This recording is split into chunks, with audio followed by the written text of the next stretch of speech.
Today, we're deck teching Cawblade, specifically blue-white Cawblade. This list is most similar to Edgar Flores' list that won a Open a couple of weeks back. Now, the nice thing about this list is the mana is great. It's really consistent, very powerful. The deck hinges mostly on Stoneforge Mystic and sort of Feast and Famine, as you can see here.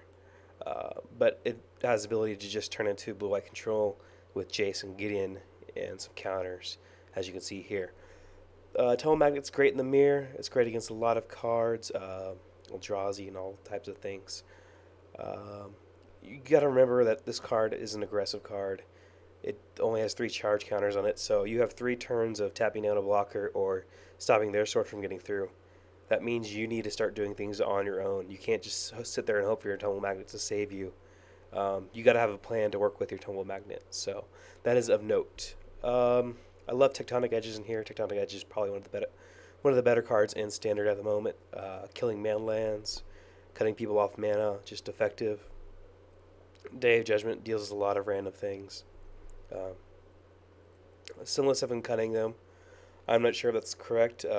There's a lot of pros and cons both ways, but Day of Judgment is a nice little safety net there. Into the Royal is a great way to change people's game plans. A lot of people don't consider you into the rolling their Gideon, into the rolling their sword. There's a lot of things you can do with the Royal that can pull you out of strange situations. So, I mean, that's pretty much the main deck. It's pretty basic. A lot of basic lands and one fetch land.